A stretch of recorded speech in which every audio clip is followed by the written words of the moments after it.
Welcome to Science Simplified. I'm Alex, and today's topic is chemotrophs and their family tree. Chemotrophs are microorganisms that carry out chemosynthesis within their bodies to produce carbohydrates, which they then use for energy. These microorganisms also use nutrients to help carry out redox reactions within their bodies. They're thought to be the first organisms that existed here on the planet and are responsible for the oxygen atmosphere that we have today. They also laid that foundation from microorganisms to bringing us here to humans. Now, these microorganisms existed on a planet without an oxygen atmosphere. So the first chemotrophs were anaerobic. There are autotrophs. These microorganisms utilize inorganic carbon compounds such as carbon dioxide and carbonic acid in order to carry out chemosynthesis. They're also known as methogens because they produce methane as a byproduct from their metabolic pathways.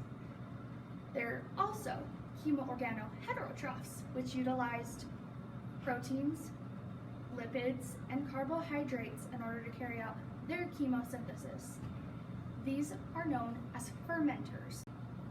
Aerobic chemotrophs came later in the timeline once there was free oxygen that they could utilize as ion receptors.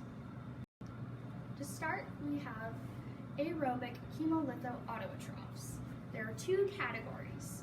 There are the hydrogen oxidizing chemolithoautotrophs, which use only hydrogen.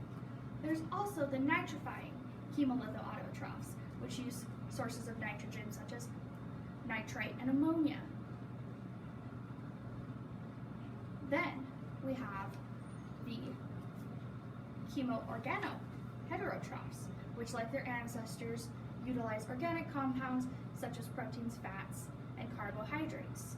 There are two types in that category as well. You have the obligate aerobic chemoorganoheterotroph, which must use aerobic respiration. There's also facilitative chemoorganoheterotrophs, which can use aerobic respiration, and they prefer to use aerobic respiration, but they can also go into anaerobic respiration.